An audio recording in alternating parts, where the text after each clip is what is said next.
రాష్ట్రంలో ప్రజాస్వామ్య పాలన కాకుండా రెడ్ బుక్ రాజ్యాంగం నడుస్తోందని మాజీ మంత్రి వైసీపీ జిల్లా అధ్యక్షుడు కాకని గోవర్ధన్ రెడ్డి అన్నారు. నెల్లూరులో జిల్లా వైసీపీ కార్యాలయంలో ఆయన మీడియా సమావేశం నిర్వహించారు.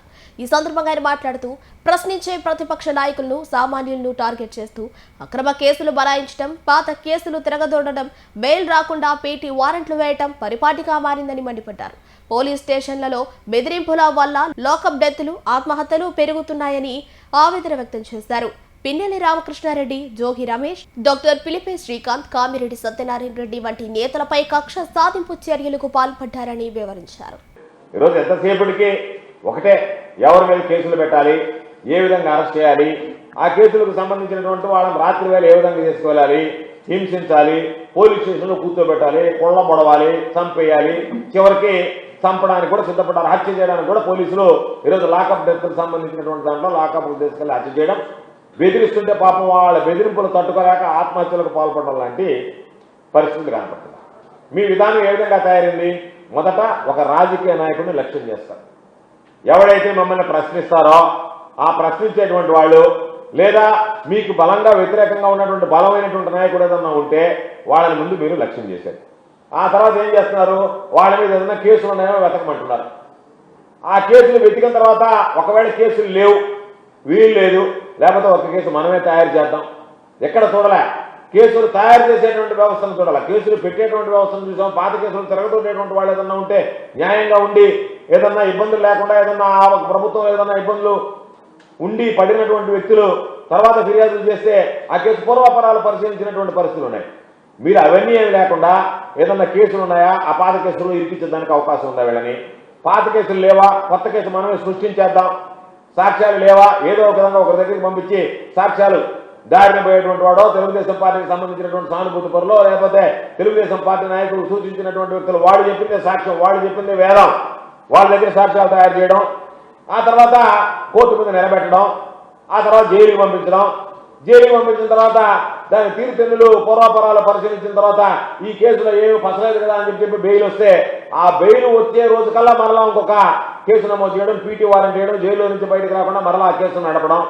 ఒక పక్క బెయిల్ తెచ్చుకుంటూ ఉంటే ఒక పక్క పీటీ వారెంట్లు వేసుకుంటా ఈరోజు ఆ కేసుల్ని ఏదో ఒక విధంగా వ్యక్తిని న్యాయస్థానం ముందు నిలబెడితే, న్యాయస్థానం ముందు ఏ కేసు కూడా నిలబడదు కాబట్టి ఆ వ్యక్తికి శిక్ష పడేటువంటి అవకాశమే లేదు. కాబట్టి మీరే శిక్ష వేయడానికి చట్టాన్ని మీ చేతుల్లోకి తీసుకుని ఈరోజు న్యాయాన్ని ఈరోజు న్యాయస్థానం ముందు నిలబెట్టాల్సినటువంటి పని లేకుండా వాళ్ళు వేయాల్సినటువంటి శిక్షను కూడా మీరు అమలు చేసేటువంటి విధంగా 3 నెలలు జైల్లో పెట్టాలి, 4 నెలలు జైల్లో పెట్టాలి, 5 నెలలు జైల్లో పెట్టాలి అనేటువంటి టార్గెట్లు విధించి ఈరోజు మీరు ఏ విధంగా కక్ష సాధింపులకు పాల్పడుతున్నారో ఒకసారి ఆలోచించండి.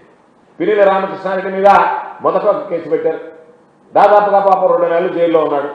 మరలా తెలుగుదేశం పార్టీకి సంబంధించినటువంటి వ్యక్తులే, వాళ్ళలో వాళ్ళు గొడవ చేసుకుని ఒకే పార్టీకి సంబంధించినటువంటి వ్యక్తులు, మీకున్నటువంటి మీ మధ్య ఉన్నటువంటి విభేదాల వల్ల ఒక వ్యక్తి హత్యకు గురైతే స్పష్టంగా పోలీస్ అధికారి, ఎస్పీ స్థాయి అధికారి పార్టీలో ఉన్నటువంటి అంతర్గత విభేదాల వల్ల, తెలుగుదేశం పార్టీలో ఉన్నటువంటి అంతర్గత విభేదాల వల్ల ఈ హత్య జరిగిందని చెప్పి ప్రకటిస్తే వాటన్నిటినీ పక్కన పెట్టి ఏదో ఒక విధంగా పాపం పిన్నెల్లి రామకృష్ణారెడ్డి, పిన్నెల్లి వెంకటరామరెడ్డిని ఆ కేసులో మీరు చొప్పించి వాళ్ళని మరలా జైల్లో పెట్టి నానా విధాలుగా ఆ కుటుంబాన్ని, ఆ వ్యక్తుల్ని ఎన్ని రకాలుగా ఇబ్బందులు పెట్టారో మనం చూసాం. అయితే నా మీద కేసు మోపారు. నా మీద పెట్టినటువంటి కేసులు అయితే నేను నిజంగా చెప్తున్నా, నాకు నవ్వు వచ్చింది. ఎక్స్ప్లోజివ్స్ కేసు పెట్టారు, ఎస్సీ ఎస్టీ కేసులు పెట్టారు. ఒక కేసులో బెయిల్ వచ్చింది అంటే రెండో కేసులో పీటీ వారెంట్ వేశారంటే నా మీద ఈ ప్రభుత్వం అధికారంలోకి వచ్చినటువంటి ఈ 2 సంవత్సరాల కాలంలో 27 కేసులు నమోదయ్యాయి. అన్ని కేసులు ఒకసారి చూస్తే ఎవడో ఒకడు సోషల్ మీడియాలో పెట్టినటువంటి పోస్టులు నేను ఫార్వర్డ్ చేశా, కేసు. అన్యాయం జరిగిందని ప్రశ్నించా, కేసు. అయ్యా మాకు ఈ ప్రభుత్వం ప్రజల పట్ల సరిగ్గా వ్యవహరించడం లేదు, రైతుల పట్ల సరిగ్గా వ్యవహరించడం లేదు, నష్టపోతున్నాం, నిరసన తెలిపితే కేసు, మాట్లాడితే కేసు, ఒక్కొక్క దాని మీద 2 కేసులు. మమ్మల్ని తిడతా ఏమన్నా ఏమైనా రాస్తే దాని మీద 3 కేసులు, ఏమైనా ఆంధ్రజ్యోతి మీద మేము వెళ్ళి దాడులు దౌర్జన్యాలు చేశారని చెప్పి 3 కేసులు. ఒక్కొక్క దానికి ఆ కేసు పూర్తయిపోతుంది, బెయిల్ వచ్చేస్తుంది అనుకుంటే ఇంకొక పీటీ వారెంట్. ఒక ఆయన వచ్చి, ఎవరయ్యా నువ్వు, నేనున్నప్పుడు జైల్లో ఉన్నప్పుడు ఒక ఆయన వచ్చేవాడు, ఎవరైతే నేను సిట్ డిఎస్పీ, మంచిది. ఆయన బాగా ఇంకొక ఆయన వచ్చేవాడు, నువ్వు ఎవరయ్యా, నేను సిఐడి డిఎస్పీ, మంచిది. ఇంకొక ఆయన వచ్చేవాడు, నేను అక్కడి నుంచి వచ్చే పల్నాడు నుంచి నువ్వెవరినైనా నేను బాపట్ల డిఎస్పీ మంచిది, ఇంకొక ఆయన నువ్వెవరు నేను ఒంగోలు రూరల్ డిఎస్పీ నువ్వురినైనా అది ఒక కేసు. కాబట్టి ఈ జిల్లాలో ఉండేటువంటి అధికారులు కాదు, ఈ రాష్ట్రంలో ఇతర ప్రాంతాల్లో ఉండేటువంటి అధికారులు అందరూ మా కేసులో వచ్చేది. వచ్చి ఒక్కొక్కడు ఒక నోటీస్ ఇచ్చేది. ఆ నోటీస్ చూస్తే నవ్వాలని ఆడవాలని తెలియజేశారు. సంబంధం లేనటువంటి కేసులు, ఒక పక్క నవ్వు, ఇదేంద్రా ఈ వ్యవస్థ ఇంత కుప్పకూలిపోయింది అని చెప్పి, ఒక పక్క బాధ, అయ్యో అనవసరంగా లేనిపోయినటువంటి కేసులు నిందలన్నీ వేస్తున్నారని చెప్పని అంత దుర్మార్గమైనటువంటి పరిస్థితులు ఉన్నాయి. ఈరోజు జోగి రమేష్ విషయానికి వస్తే నకిలీ మద్యానికి సంబంధించి తెలుగుదేశం పార్టీ వాళ్ళ పాత్ర ఉంది అని చెప్పి స్పష్టమవుతుంటే వాళ్ళ జోలికి పోకుండా పాపం అది పట్టించినటువంటి జోగి రమేష్ మీద ఆయనకి ఏదో ఒక విధంగా లింకు చేసి ఆయన లేనటువంటి కేసును సృష్టించి ఈరోజు పాపం ఆయన మీద కేసు పెట్టడమే కాకుండా ఆయన ఇల్లంతా ధ్వంసం చేస్తే ధ్వంసం చేసినటువంటి వాడి మీద మాత్రం కేసులు లేవు, ఇతని మీద మాత్రం ప్రశ్నించినటువంటి వాడి మీద కేసులు పెట్టి జైలుపాలు చేశారు. అదేవిధంగా యువకుడు దళిత మామూలు దానికి సంబంధించినటువంటి ఒక యువకుడు మీద దళిత యువ వైద్యుడైనటువంటి పిలిపే శ్రీకాంత్ ఒక వాలంటీర్ కనిపించకుండా పోతే ఆ తర్వాత అతను మరణించినటువంటి సంఘటనలో ఆ వాలంటీర్ కనిపించలేదని ఆ వాలంటీర్ కుటుంబానికి అండగా నిలిచినటువంటి వ్యక్తి శ్రీకాంత్. అటువంటి వాడి మీద ఈరోజు మీరు కేసులు నమోదు చేసి అనవసరంగా జైలు పాలు చేశారు. ప్రశ్నిస్తే ప్రసన్న కుమార్ రెడ్డి మీద పోయి దాడి చేశారు. ఈ జిల్లాకు సంబంధించినటువంటి వీరి చలపతి మాజీ డిస్ట్రిక్ట్ కోఆపరేటివ్ మార్కెటింగ్ సొసైటీ అధ్యక్షుడు పాత కేసు ఏదో ఒకటి ఉంటే ఆ కేసులో ఈయన పాత్ర ఉందని చెప్పి దారిన పోయేటువంటి దానని ఒక ఆయన ఫిర్యాదు ఇస్తే దాని ప్రకారం ఏ విధంగా సెక్షన్ నమోదు చేయాలనేటువంటిది ఒక అడ్వకేట్ని పెట్టుకొని ఆ అడ్వకేట్ ద్వారా ఏ సెక్షన్ నమోదు చేస్తే ఇతనికి 7 సంవత్సరాల కన్నా ఎక్కువ శిక్ష పడేటువంటి సెక్షన్ నమోదు చేస్తే జైలుకు పంపించగలమో చూసి దాని ప్రకారం ఫిర్యాదు రాయించి ఆ ఫిర్యాదు ప్రకారం సెక్షన్లు కట్టి ఆ సెక్షన్ ప్రకారం మీరు జైలుకి పంపించారు. ఇంతకన్నా దుర్మార్గమైనటువంటి పరిస్థితి ఉందా? కామిరెడ్డి సత్యనారాయణ రెడ్డి అక్రమంగా ఇసుక రవాణా జరుగుతుంటే దాన్ని ప్రశ్నించడానికి పోతే లేనిపోయిన కేసులన్నీ పెట్టి జైలుకి పంపించి ఆ తర్వాత పాత కేసులు ఆయన ఇంటి మీదకి పోయి ఈరోజు హైకోర్టు దగ్గర వీడియోలు పెట్టారు. పొన్నవోలు సుధాకర్ రెడ్డి గారు మాజీ అడ్వకేట్ జనరల్ ఆయన వాదించాడు ఆ కేసుని. ఆయన ఆ కేసు వాదించినప్పుడు సుధాకర్ రెడ్డి గారు హైకోర్టులో సాక్ష్యాలు చూపించాడు. ఇదిగో సాక్ష్యాలు, ఎవరి మీద దాడి చేశారు, ఎవరింటి మీదకి పోయారు, ఎవరైతే వ్యక్తులు ఈరోజు మేము మాట్లాడుతున్నారో దాడికి గురయ్యామని వాళ్ళు దాడికి గురి కాలేదు. నేరుగా ఇంటి మీదకి వెళ్ళి వాళ్ళ మీద వాళ్ళ కలుపు తన్ని వాళ్ళ మీద దౌర్జన్యం చేసి వాళ్ళని బూతులు తిట్టి వాళ్ళ ఇంట్లో లేనటువంటి సమయంలో మహిళల ఇంట్లో ఉండేటువంటి సమయంలో మీరు ఇష్టారాజ్యంగా వ్యవహరిస్తే ఆ గ్రామస్తులు పట్టుకొచ్చారు.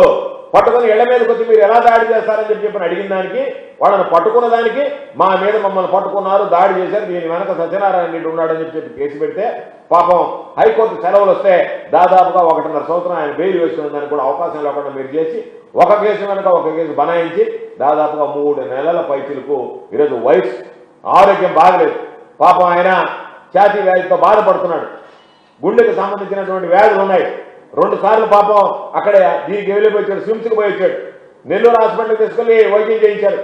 ఒక పక్క వైద్యం చేయిస్తూనే మీ చర్యలకు పరాకాష్ట ఏంటంటే ఆయన 90 రోజుల పైన జైల్లో వచ్చితే నిన్న హైకోర్టు బెయిల్ ఇచ్చింది, రేపు విడుదలవుతున్నాడు. అంటే మీరు పరిపాలన ఆలోచన ఏ విధంగా ఉందనేటువంటి దానికి ఇది ఒక ఉదాహరణ కదా. ఎవరైనా సోషల్ మీడియాకి సంబంధించి పోస్ట్ పెట్టినా షేర్ చేసినా అది తప్పు అవుతుందా?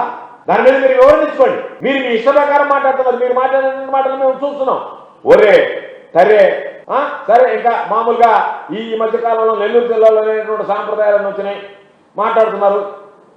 మీడియా దగ్గర పెట్టుకొని నా కొడక అని మాట్లాడుతున్నారు, ఒరే అని మాట్లాడుతున్నారు, రకరకాలైనటువంటి మాట మాట్లాడుతున్నారు, పేరెత్తి మాట్లాడుతున్నారు, దూషిస్తున్నారు, పూర్వీకుల్ని పెద్దలందరి గురించి మాట్లాడుతున్నారు. రకరకాలుగా ఎవరు ఎక్కువ మాట్లాడితే ఆ ఎమ్మెల్యే దగ్గర అతనికి అంత క్రెడిట్ అనమాట. అంత ఆయన బ్రహ్మాండంగా ఆయనకి సంబంధించినటువంటి ఏ పనున్నా జరిగిపోయినటువంటి పరిస్థితి ఏర్పడింది. కాబట్టి సోషల్ మీడియాలో ఎవరు మాట్లాడిన కేసులు పెడితే, జర్నలిస్టుగా ఉండేటువంటి వాళ్ళు ఏదైనా వార్తలు రాస్తే కేసులు పెడితే, ఏదైనా మీడియా చూపిస్తే కేసులు పెడితే, మీకు వ్యతిరేకంగా కథనం ప్రసారం అయితే దాని మీద కేసులు పెడితే, మేధావులు ఈరోజు పెద్దల పాపం కొమ్మినేని శ్రీనివాసరావు గారు ఆయనకి ఏమన్నా సంబంధం ఉందా? ఆయన ఆ ప్రోగ్రాం కండక్ట్ చేశాడు. కండక్ట్ చేసినప్పుడు అక్కడ వచ్చినటువంటి వ్యక్తి ఏదో కొన్ని వ్యాఖ్యలు చేస్తే ఆ వ్యాఖ్యల మీద చంద్రబాబు నాయుడుకి సంబంధించినటువంటి అనుకూల మీడియా లేనిపోయినటువంటి దుమారాలంతా సృష్టిస్తే దాని మీద పాపం కేసు పెట్టి ఆయన్ని పాపం ఒక లెజెండ్ లాగా చూస్తారు. పాపం కొమ్మినేని శ్రీనివాసరావు గారు అంటే జర్నలిస్ట్ రంగంలో ఆయనకు ఒక విశిష్టమైనటువంటి స్థానం సంపాదించుకున్నటువంటి వ్యక్తి, గౌరవప్రదమైనటువంటి స్థానం సంపాదించుకున్నటువంటి వ్యక్తి. ఏది కూడా ఏ రోజు కూడా రాగద్వేషాలకు అతీతంగా పనిచేసేటువంటి వ్యక్తి. ఆయన దగ్గర అనేక సందర్భాల్లో డిబేట్కి వెళ్ళాం. ఎవరినైనా అనవసరంగా విమర్శిస్తే ఏ పార్టీకి సంబంధించినటువంటి వాడైనా ఏ ఛానల్లో పనిచేసినా ఎప్పుడూ ఉపేక్షించినటువంటి సందర్భాల్లో ఖండించినటువంటి సందర్భాలు ఉన్నాయి. మీరు మాట్లాడటం కూడదు అన్నటువంటి సందర్భాలు ఉన్నాయి. ఎవరినైనా సరే ఆ విధంగా చక్కదిద్ది సర్దుబాటు చేసి మందలించి డిబేట్ నడిపించినటువంటి ఒక మహోన్నతమైనటువంటి స్థానం కలిగినటువంటి స్థాయి కలిగినటువంటి వ్యక్తి జర్నలిస్ట్ రంగంలో. ఆయన తీసుకెళ్లి మీరు ఆయన మీద కేసు పెట్టారు. ఎప్పుడో పాపం పోసాని పాత కేసు ఏదో ఉంటే దాన్ని తీసుకొచ్చి అన్ని రకాలకు సంబంధించినటువంటి మొత్తం ఆ జైలుని తిప్పి అతన్ని హింసించారు. ప్రొఫెసర్ నాగేశ్వరరావు గారు ఆయన ఒక గౌరవప్రదమైనటువంటి వ్యక్తి. హుందాగా ఎక్కడన్నా డిబేట్లో ప్రొఫెసర్ నాగేశ్వరరావు గారు డిబేట్ అంటే సామాన్య ప్రజానికి మొత్తం చూసేటువంటి వ్యక్తి. ఆయన మీద ఈరోజు కేసులు బనాయించి ఆయన ఇబ్బందులు పెట్టేటువంటి పరిస్థితి చేశారు. కాబట్టి మీ ఆలోచన ఏంది? ముందు ఎవరిని కేసు పెట్టాలనేది టార్గెట్ ఫిక్స్ చేస్తారు, మీకు అనుకూలమైనటువంటి మీడియాలో వాళ్ళ మీద రాయిస్తారు. ఆ తర్వాత మీరు ఏ విధంగా వాళ్ళని అరెస్ట్ చేయాలా అనేటువంటి ఒక లక్ష్యాన్ని నిర్ణయిస్తారు.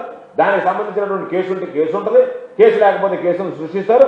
సృష్టించే సాక్ష్యాలు వెతికి ఏదో ఒక విధంగా వాళ్ళని ఇబ్బందులు పెట్టి జైలుకు పంపించాలనేటువంటి ఒక దుర్మార్గమైనటువంటి ఆలోచనతో యువ ఉంది. కాబట్టి ఈరోజు మీరు వ్యవహరిస్తున్నటువంటి తీరు ఏ విధంగా ఉందంటే పోలీసులు వ్యవహరిస్తున్నటువంటి తీరు నేరస్తుల పట్ల మాత్రం మెతక వైఖరి అవలంబిస్తున్నారు, బాధితుల మీద మాత్రం ఈరోజు కఠినంగా వ్యవహరిస్తున్నారు. ఈ రాష్ట్రంలో ఈరోజు ఒకసారి చూస్తే నివేదికల్లో కూడా అతీతం కాదు. గ్రావెల్ మాఫియా, ఇసుక మాఫియా, బెట్టింగ్ ర్యాకెట్లు, మద్యం మాఫియా, పేకాట క్లబ్లు, డ్రగ్స్, రేషన్కి సంబంధించినటువంటి అక్రమ రవాణా, ఎన్ని రకాలైనటువంటి సంఘటనలు జరుగుతున్నా ఈ ప్రభుత్వానికి చీమ కుట్టినట్టయినా లేకుండా, పోలీసు వ్యవస్థ వాటిని నియంత్రించేటువంటి పరిస్థితి లేకుండా కేవలం ఈ ప్రభుత్వాన్ని ప్రశ్నించినటువంటి వాడిని, ఈ ప్రభుత్వానికి వ్యతిరేకంగా ఉండేటువంటి రాజకీయ ప్రత్యర్థిని టార్గెట్ చేస్తే ఈరోజు పోలీస్ స్టేషన్కి వెళ్ళడానికే ప్రజలు భయపడుతున్నారు. పోలీస్ స్టేషన్ పట్ల ప్రజల విశ్వాసం దెబ్బతినింది, నమ్మకం సన్నగిలింది. అటువంటి పరిస్థితుల్లో మీరు ఈరోజు పనిచేస్తున్నటువంటి పరిస్థితుల్లో ఈరోజు సాయి కృష్ణ తల్లి అడిగేటువంటి దానికి చంద్రబాబు సమాధానం చెప్పాలి. ముందేమో ఆ వ్యక్తి మీద కనీసం కేసు కూడా లేకుండా వీఆర్కి పంపించారు. జగన్మోహన్ రెడ్డి గారు ప్రశ్నించడం మొదలుపెట్టిన తర్వాత, వైఎస్ఆర్ కాంగ్రెస్ పార్టీ శ్రేణులు ప్రశ్నించడం మొదలుపెట్టిన తర్వాత మీరు సస్పెండ్ చేశారు. జగన్మోహన్ రెడ్డి గారు వెళ్ళి సాయి కృష్ణ తల్లిని పరామర్శించిన తర్వాత ఎక్కడ ప్రజల్లో చర్చ ప్రారంభమైందో చంద్రబాబు నాయుడు గుండెల్లో రైళ్లు పరిగెత్తాయి. కాబట్టి ఈరోజు దాని మీద కేసు నమోదు చేసి వాళ్ళ తల్లిని పిలిపించుకొని మాట్లాడారు. నీకు బాధ్యత లేదా? నువ్వు సింగపూర్ నుంచి వచ్చి సింగపూర్ సంఘటనలో ఆ సంఘటనలో యోగాకు సంబంధించినటువంటి సమీక్షలు చేస్తూ ఉండేటువంటి వాడివి.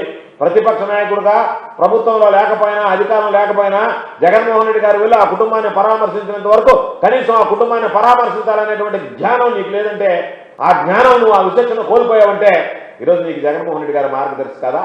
అయ్యో జగన్మోహన్ రెడ్డి గారిపై ఆ కుటుంబాన్ని పరామర్శించండి, నేను కూడా పరామర్శించకపోతే వెనకబడిపోతానేమో అనేటువంటి ఉద్దేశంతో నువ్వు పిలిచావు. ఏం చెప్తావు ఆ తల్లిని? ఆ తల్లి కాళ్ళు పట్టుకుని నేను అంటే పాలకుడు ఉండడానికి నన్ను క్షమించు తల్లి అని చెప్పి మాట్లాడాను. చేతులు పట్టుకొని మాట్లాడాను కాదు, కాళ్ళు పట్టుకొని నాలాంటి పాలకుడు, నాలాంటి పాలకుడు, నీ బిడ్డను కోల్పోయావు, నీ పుత్ర శోకం, నీ కడుపు కోత నేను అర్థం చేసుకోగలన. తల్లి కాళ్ళు పట్టుకొని క్షమాపణ చెప్పాల్సినటువంటి పరిస్థితి. నువ్వు ఏదో మొక్కుబడిగా మీడియా కోసం, పబ్లిసిటీ కోసం వాళ్ళని పిలిచి పరామర్శించగా ఈరోజు నువ్వు పరామర్శించావు. ఆ బిడ్డను ఆ తల్లికి తెచ్చేయగలవా? ఆ బిడ్డ ఈరోజు ఆ తల్లి బిడ్డను కోల్పోయింది. ఆ బిడ్డను కోల్పోవడానికి నీ ప్రభుత్వం బాధ్యత కదా, నువ్వు బాధ్యత కదా, నీ కొడుకు రెడ్ బుక్ బాధ్యత కదా, నీ కింద పనిచేస్తున్నటువంటి పోలీసు వ్యవస్థ బాధ్యత కదా. ఎవరు బాధ్యత తీసుకోవాలి దాన్ని? నువ్వేదో పిలిచి పరామర్శించి నేను చేతులు దులుపుకుంటానంటే వీలవుతుందా? మరొక పక్క పాపం ఆ బిడ్డ క్రాంతి కుమార్ ఆత్మహత్య చేసుకున్నాడు. పోలీసులు బెదిరింపులో జరిగింది, నీ ప్రభుత్వంలో జరిగింది, నీ ప్రభుత్వం పాలనలో జరిగింది. నువ్వు ఎటువంటి బాధ్యత తీసుకుంటావు దాని మీద? కాబట్టి ఈరోజు ఆ హోంమంత్రి చూస్తే ఆమె మాట్లాడేటువంటి మాటలు చూస్తే నవ్వు వస్తుంది. అదేమన్నా అంటే ఇప్పుడు కొత్త ఫ్యాషన్ అయింది, ఎవడో మహిళ అనేటువంటి వాళ్ళు ఎవరైనా మాట్లాడచ్చు, కానీ తిరిగి విమర్శిస్తే మాత్రం మీరు మహిళను విమర్శిస్తారా? మహిళా సాధికారత అంటే ఇదేనా అని మాట్లాడుతున్నారు. మన జిల్లాలో కూడా మాట్లాడుతున్నారు. మహిళా సాధికారత అంటే మహిళలను విమర్శిస్తారంటే మీరు చెప్పేది ఏంటంటే మేము మిమ్మల్ని తిడతాం, మీరు తప్పు చేసినా చేయకపోయినా, మీరు తిరిగి ప్రశ్నిస్తే మాత్రం అది మహిళా సాధికారతకు అడ్డం. అంటే మహిళలు తప్పు చేసినా వాళ్ళని విమర్శిస్తే అది మహిళా సాధికారతకు దెబ్బతింటుంది. మీరు ఎవరైనా విమర్శించినా ఏమి ఇబ్బంది లేదు. ఆ విధంగా తయారైతే వాటికి సంబంధించి ఈరోజు జరిగేటువంటి సంఘటనలకి హోంమంత్రికి అంత స్థాయి లేదు. ఆమె పాపం బాధ్యత తీసుకోలేదు, ఏదో మీడియాలో మాట్లాడి వెళ్ళిపోవాల్సిందే తప్ప ముఖ్యమంత్రి బాధ్యత తీసుకుంటాడా? లేదా ముఖ్యమంత్రి కొడుకు బాధ్యత తీసుకుంటాడా? మీరు ఎవరు దీనికి సంబంధించినటువంటి వాటికి నైతిక బాధ్యత తీసుకోవాలి కదా. మీ పార్పాలలో జరిగినటువంటి హత్యలు, ఆత్మహత్యలకు సంబంధించినటువంటి దాంట్లో మీరు ఏమీ పట్టి పట్టనట్టుగా వ్యవహరిస్తూ ఉంటే వీటికి సంబంధించి ఎవరు సమాధానం చెప్పాలి? ముఖ్యమంత్రి సమాధానం చెప్తాడా? లేదా బాధ్యత వహిస్తుంది కాబట్టి చేతైనా చేత కాకపోయినా హోంమంత్రి సమాధానం చెప్తుందా? లేదనుకుంటే రెడ్ బుక్ నడుతున్నటువంటి లోకేష్ సమాధానం చెప్తాడా? వీటికి సమాధానం చెప్పాల్సినటువంటి అవసరం ఉంది. కాబట్టి ఈ రాష్ట్రంలో ప్రజలందరూ కూడా కోరుకుంటుండేది మహనీయుడు బిఆర్ అంబేద్కర్ గారు రచించినటువంటి ఆ రాజ్యాంగం అమలు కావాలని, అంతేగాని రెడ్ బుక్ రాజ్యాంగం అమలు కావాలని ఎవరు కోరుకోవటం లేదు. పోలీసులు ప్రజలకు రక్షణగా నిలవాలి తప్ప రాజకీయ నాయకులకు సేవకులుగా నిలవడం అనేటువంటిది ఈరోజు దురదృష్టకరమైనటువంటి పరిస్థితి. ప్రజలను రక్షించాల్సినటువంటి, ప్రజలను కాపాడాల్సినటువంటి పోలీసు వ్యవస్థ ఈరోజు వాళ్ళను చూసే ప్రజలు భయపడేటువంటి పరిస్థితి ఏర్పడితే మనం ప్రజాస్వామ్యంలో ఉన్నావా, నియంతృత్వంలో ఉన్నావా, ఇంత చీకటి పాలన ఈ రాష్ట్రంలో జరుగుతుందా అనేటువంటి అనుమానాలు వచ్చేటువంటి పరిస్థితి. కాబట్టి వీటన్నిటిని దృష్టిలో ఉంచుకొని ఈరోజు మరలా ఎక్కడ ఈ ప్రభుత్వం ఏ రకంగా వ్యవహరిస్తుందంటే, మొన్న పాపం చంద్రబాబు నాయుడు గారు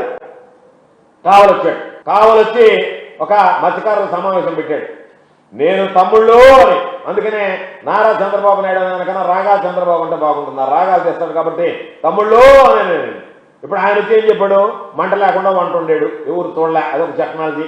ఆయన చెప్పాడు కదా, నేను తుఫాను అంచేస్తాను, నేను ఉష్ణోగ్రతలు తగ్గిస్తాను అన్నట్టుగా మంట లేకుండా కూడా వంట చేయడం నేర్పించాడు. ఆ మంట లేకుండా వంట చేసినటువంటి రాగాలు చంద్రబాబు ఈరోజు ఏం చేసిపోయాడు, అక్కడికి వచ్చి నేను 2 గస్తీ బోట్లు పెడుతున్నా, మీ అందరికి నమ్మకం కల్పిస్తున్నా, అది ఇదని చెప్పాడు. మీ పార్టీకి సంబంధించినటువంటి బేదా మస్తాన్ రావు వ్యవహారంతోనే 2 బోట్లు ఇక్కడి నుంచి మాయమైపోయాయని చెప్పి మత్స్యకారులు బాధపడుతుంటే, మొన్న బుధవారం రోజు అంటే ఒక 3 రోజుల క్రితం పాపం నువ్వు 2 గస్తీ బోట్లు పెట్టి తిరిగేటువంటి కృష్ణపట్నానికి సంబంధించి జోవలదికి సంబంధించినటువంటి గస్తీ బోట్లు తిరగతా, ఆ కృష్ణపట్నానికి సంబంధించినటువంటి గస్తీ బృందం బుధవారం నాడు 2 బోట్లను మరలా సముద్రంలోకి వస్తే, తమిళ బోట్లని వాటిని పట్టుకొని తీసుకొచ్చి ఇక్కడ పెట్టారు జోవలదిన ఫిషింగ్ హార్బర్లో. బుధవారం తీసుకొస్తే గురువారానికి మాయమైపోయినాయి. మాయమయ్యాయా లేదా? బోట్లు పట్టుకున్నారా లేదా? తమిళ బోట్లు వచ్చాయా లేదా? వచ్చినటువంటి బోట్లని వాళ్ళ గస్తీ బృందం తీసుకొచ్చి మీ ఫెసిలిటీ డెవలప్మెంట్ ఆఫీసర్కి మెరీన్ సిబ్బందికి ఇచ్చిందా లేదా? ఇవి ఎలా వెళ్ళిపోయాయి అంటే ఈ ప్రభుత్వం పనిచేస్తుందా? అంటే పోలీసులు లోపాయకారితనంగా వ్యవహరించారా, లేదా ఫిషింగ్ సిబ్బంది లోపాయకారితనంగా వ్యవహరించారా? మీరు చెప్పేటువంటి మాటలన్నీ ఒట్టి నీటి మూటలేనా? అంత భయం ఉంటే బయట నుంచి బోట్లు ఎట్టొచ్చాయి? వాళ్ళు వచ్చినటువంటి బోట్లను మీరు పట్టుకుంటే అవి ఎట్ట వెళ్ళిపోయాయి? మీ మాటలు ఈ గస్తీకి సంబంధించి మీరు పెట్టేటువంటి ఖర్చు ఏమన్నా ఉపయోగం ఉందా? మత్స్యకారులకు ఏమన్నా మీ వల్ల మేలు కలుగుతుందా? మత్స్యకార ప్రయోజనాన్ని మీరు కాపాడడానికి పనిచేస్తున్నారా? పోయినసారి బోట్లు వెళ్ళిపోతే మరలా అది మర్చిపోకముందే మత్స్యకారులు ఒక పక్క క్షోభ అనుభవిస్తుంటే మీరు మరలా పట్టుకున్నటువంటి 2 బోట్లు 2 రోజుల్లోనే ఈసారి ఏమనుకున్నారంటే ఆ బోట్లు ఎక్కువ రోజులు పెడితే మరలా వీళ్ళందరికీ కూడా తెలుస్తుంది కాబట్టి తెలియకముందే వదిలేయాలన్నట్టుగా బుధవారం పట్టుకుంటే గురువారం వదిలేశారు.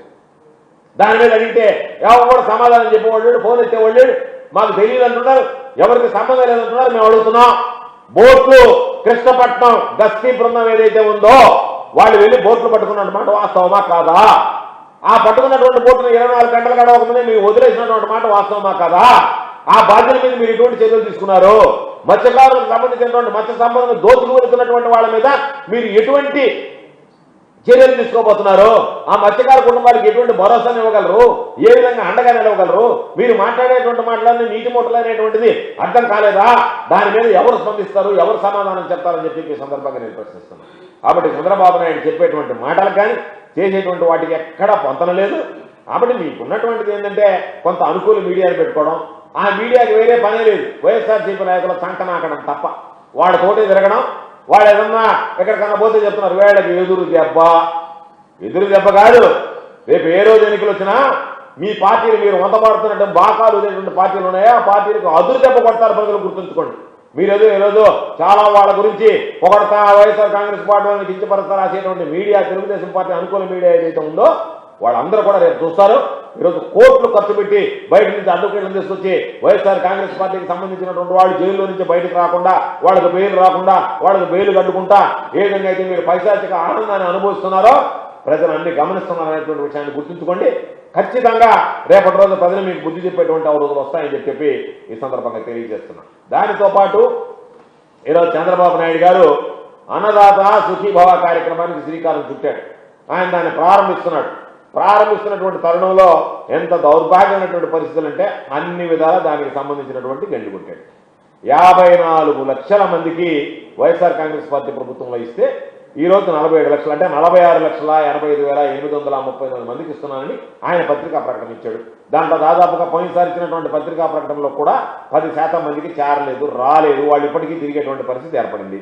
కాబట్టి నువ్వు అన్నదాత సుఖీభవ పేరు పెట్టుకొని నేను ప్రతి సంవత్సరం 20,000 రూపాయలు ఇస్తానని చెప్పి కేంద్ర ప్రభుత్వం నిధులతో సంబంధం లేకుండా ఇస్తానని చెప్పి మొదటి సంవత్సరం ఎగ్గొట్టి రెండో సంవత్సరం వచ్చేటప్పుడు కేంద్ర ప్రభుత్వంతో కల్పిస్తానని చెప్పి 20,000 ఇవ్వాలన్నటువంటి నువ్వు 14,000 చేతిలో పెట్టి ఈరోజు మరలా మూడో విడతలో నేను ఇస్తున్నానని చెప్పినని కేంద్ర ప్రభుత్వం ఇచ్చేటువంటి నిధులను జోడించుకుని 5,000 నువ్వు ఇస్తా, 7,000 2,000 వాళ్ళకి కలిపి 7,000 అని చెప్పి ప్రకటించుకొని ఆ ఇచ్చేటువంటి దాంట్లో రైతులను కుదించి కౌలు రైతులు లేకుండా ఏది లేకుండా జగన్మోహన్ రెడ్డి గారి హయాంలో ఇచ్చినటువంటి ఆయన నియమంత్రాలన్నీ పక్కన పెట్టి ఏ విధంగా సంఖ్య తగ్గించుకోవాలనేటువంటి ఒక దుర్మార్గమైనటువంటి ఆలోచన చేశావు. కాబట్టి ఇప్పటికైనా రైతులు గమనిస్తున్నారు. రైతు సంక్షేమమే తన ధ్యేయంగా పనిచేసినటువంటి వ్యక్తి జగన్మోహన్ రెడ్డి గారు. రైతుల యొక్క ప్రయోజనాలకు భిన్నంగా వ్యతిరేకంగా పనిచేస్తున్నటువంటి వ్యక్తి చంద్రబాబు నాయుడు అనేటువంటిది ప్రజలకు స్పష్టంగా అర్థమైంది. యూరియాకి సంబంధించి ఈరోజు ఇబ్బందులు పడుతున్నారు, క్యూలో నిలబడుతున్నారు, యాప్లు కష్టాలు ఉన్నాయి, గిట్టుబాటు ధర లేకుండా రైతులు ఇబ్బంది పడుతున్నారు, 0 వడ్డీ పంట రుణాలు ఎత్తేసావు, ఉచిత పంటల బీమా లేకుండా చేసావు. జగన్మోహన్ రెడ్డి గారి హయాంలో ఏదైనా నష్టం జరిగితే ఆ సీజన్ ముగిసే లోపల ఇచ్చేటువంటి ఆ నష్టపరిహారం ఏదైతే ఉందో, ఆ ఇన్పుట్ సబ్సిడీ ఏదైతే ఉందో అది వెంటనే ఆ సీజన్ ముగిసే లోపల ఇచ్చేటువంటి ఆ కార్యక్రమాన్ని ఈరోజు మంగళం పడావు. కాబట్టి రైతు ప్రయోజనాలను పూర్తిగా విస్మరించినటువంటి నీకు, రైతులకు కోతలు విధిస్తున్నటువంటి నీకు రైతులు చంద్రబాబుకి ఏ విధంగా వాతలు పెడతారో రేపు ఏ రోజు ఎన్నికలు వచ్చిన అనేటువంటిది ఈరోజు మనం చూడాల్సినటువంటి పరిస్థితి. కాబట్టి 2 ఏళ్ల సంబరాలు ఈరోజు జగన్మోహన్ రెడ్డి గారు ఒక పిలుపునిస్తే చంద్రబాబు పాలన మీద 2 ఏళ్లకి వెన్నుపోటు, చంద్రబాబుకు సంబంధించినటువంటి వెన్నుపోటుకు 2 ఏళ్ల కార్యక్రమాన్ని వైఎస్ఆర్ కాంగ్రెస్ పార్టీ నిర్వహిస్తే ప్రజలు స్వచ్ఛందంగా పాల్గొన్నారు. ఈ రోజు పాపం మీరు అధికారాన్ని పెట్టుకొని ఆ డ్వాక్రా మహిళల్ని, అధికారులని, సెక్రటరీ సిబ్బందిని, గ్రామంలో ఉండేటువంటి వీఆర్ఓల్ని, పంచాయతీ సెక్రటరీని అందరినీ పిలిచి కూర్చోబెడితే మీ దగ్గర ఉండేటువంటిది ఎవరు? పైన ప్యాకేజీ బ్యాచ్, కింద పేమెంట్ బ్యాచ్. మీ పక్కన తప్పట్లు కొట్టేవాళ్ళేమో ప్యాకేజీ రాయండి. వాళ్ళకి ప్యాకేజీ చేసుకొచ్చిన వాళ్ళు నవ్వు వస్తుంది మన ఈ మధ్య. ఇటు కొట్టి ఇట్లా అంటున్నారు, అంటే కొట్టడం మీరు కూడా అని చెప్పాను. సపోర్ట్ సైజ్ చేయడం పైన ఉండే ప్యాకేజీ బ్యాచ్, ఆ కింద ఉండే పేమెంట్ బ్యాచ్. వాళ్ళు సపోర్ట్లు కొట్టకపోతే పేమెంట్ ఇవ్వము, కూలి సనం కాబట్టి కూలి కోసం. కాబట్టి పైన ఏమో ప్యాకేజీ వాళ్ళు, కింద కూలి వాళ్ళని పెట్టుకొని నేను బ్రహ్మాండంగా 2 సంవత్సరాలు పూర్తి చేస్తున్నానని చెప్పడానికి సిగ్గుగా ఉండాలి మీకు. కానీ చంద్రబాబుకి సిగ్గు లేదు, సిగ్గు అసహ్యము అన్ని వదిలిపెట్టినటువంటి వాడు. స్థానిక నాయకులకైనా సిగ్గుండాలి. అయ్యా ఎవరు వస్తారో మన మొక్కలు చూసి మనం పిలిస్తే, ఏం పనులు చేస్తే మనల్ని ప్రజలు ఆమోదించి ప్రజలు మన మీద విశ్వాసం నమ్మకంతో వస్తారని చెప్పి లేకుండా మీరు అందరు కలిసి ఒక్కొక్క కూలి జనాన్ని తోలుకొని బహిరంగ సభ పెట్టుకొని అవును వాళ్ళ దగ్గర ఏదో జరిగిందని చెప్పుంటే వాడు ఆ కూలి తీసుకొని పోయేటప్పుడు మిమ్మల్ని తిడతా పోతుంటారు. ఏంద్రా ఇది చేసిన చంద్రబాబు జగనే మీరని అనుకుంటుంది. ఎక్కడ మీరు ఇచ్చినటువంటి వాడు కండవ కూడా తీయకుండానే మీరు కండవ వేసుకొచ్చిన వాడు కూలి జనం వాళ్ళే మాట్లాడుతుంటారు. అటువంటి దుర్భరమైనటువంటి దౌర్భాగ్యమైనటువంటి పరిస్థితుల్లో ఉండేటువంటి మీరు అన్ని వ్యవస్థను భ్రష్టు పట్టించి ఈ 2 సంవత్సరాలు ఏదైనా చెప్పుకోవాలంటే రెడ్ బుక్ పాలనతో ఏ విధంగా భ్రష్టు పట్టించామో చెప్పండి. ప్రజలకు ఇచ్చినటువంటి హామీలు ఏ విధంగా మోసం చేసామో, ఇవ్వకుండా వాటిని అమలు చేయకుండా అనేటువంటి వాటి మీద చెప్తే బాగుంటుంది తప్ప ఆత్మస్థుతి పరనిందతో జగన్మోహన్ రెడ్డి గారిని తిట్టడం, చంద్రబాబు నాయుడు పొగుడుకుంటూ ఉండడం తప్ప మనకు లేదు. కాబట్టి మరలా చెప్తున్నాం, రాష్ట్ర ప్రజలు ఈరోజు విసిగి వేసారిపోయారు. ప్రత్యామ్నాయం వారు జగన్మోహన్ రెడ్డి గారి వైపు ఆలోచన చేస్తున్నారు. ఈ ప్రభుత్వం ఎక్కడ కూడా జగన్మోహన్ రెడ్డి గారి లాగా ఈ ప్రభుత్వం పరిపాలించలేకపోయింది అనేటువంటిది ఈరోజు ప్రజలందరికీ కూడా స్పష్టంగా అర్థమైంది. కాబట్టి ఇప్పటికైనా రాబోయేటువంటి రోజులైనా ప్రజలు మీకు ఇచ్చినటువంటి అవకాశాన్ని సద్వినియోగం చేసుకుని ఇటువంటి దురాఘాతాలకు కానీ, ఇటువంటి అరాచకాలకు కానీ, ఇటువంటి విధ్వంసాలకు కానీ, ఇటువంటి వినాశాలకు కానీ పాల్పడకుండా ప్రజలకి, రైతాంగానికి, సామాన్య ప్రజలకి వీలైనంత వరకు అభివృద్ధి సంక్షేమ కార్యక్రమాలు అమలు చేస్తే బాగుంటుందని చెప్పి ఈ సందర్భంగా నేను చెప్తున్నాను. అదే కదా ఆమె నేరాలు తగ్గించడానికి పరాకాష్టే కదా లాకప్ డెత్లు, పోలీసుల ఆత్మహత్యలు. అదే కదా ఆమె సమాధానం చెప్పాల్సింది. ఆమె నేరాల సంఖ్య తగ్గించాము, ఘోరాల సంఖ్య తగ్గించామని చెప్పి నేరాల సంఖ్య తగ్గించిందని అసలు నేరాల పోలీసులు ఫిర్యాదులు తీసుకోకపోతే నేరాలు ఉన్నాయి. ఎవరికన్నా జరిగితే మాకు అన్యాయం జరిగిందని చెప్పితే ఆ ఎమ్మెల్యే తీసుకునే దానికి లేదంటే ఫిర్యాదు లేకపోతే ఇంకా నేరం లేనట్టే కదా. నేరం నమోదు కాదు కదా. నేరం ఎప్పుడు నమోదు అవుతుంది? ఎఫ్ఐఆర్ కడితే నేరం నమోదు అవుతుంది. అసలు ఎఫ్ఐఆర్ కట్టకపోతే ఎఫ్ఐఆర్ కట్టాలంటే ఉన్నతాధికారులు అనుమతి తీసుకుంటున్న పోలీసులు అక్కడ ఉన్నటువంటి ఎమ్మెల్యేకి ఫోన్ చేశాయి, ఎఫ్ఐఆర్ కట్టమంటారా? వద్దంటే పక్కన పారేస్తాం, కట్టమంటే కడతాం. కాబట్టి నేరాల సంఖ్య తగ్గిపోయింది అంటేనే నేరాలు వ్యవస్థ ఏ విధంగా ఉంది, అన్యాయాలు ఏ విధంగా జరుగుతున్నాయి, అక్రమాలు ఏ విధంగా జరుగుతున్నాయి, అవకతవకలు ఏ విధంగా జరుగుతున్నాయి అనేటువంటి ప్రజలకు అందరికీ తెలిసినటువంటి విషయం. నేరాలు జరిగిపోయినాయంటే ఈ ప్రభుత్వ పనితీరు నేరాలు తగ్గిపోతున్నాయని చెప్పడంలో అర్థం పడుతుంది. ఇంత పట్టణం ఒక పక్క అరాచకం ప్రజలుతుంటే, ఇన్ని అన్యాయాలు జరుగుతుంటే నేరాల సంఖ్య పెరగకుండా తగ్గిపోతుంది అని అంటే దాని అర్థం ఈ ప్రభుత్వం సరిగ్గా పనిచేయలేకపోయింది, ప్రభుత్వం వైఫల్యం చెందిందన్నదానికి అదొక ఉదాహరణ.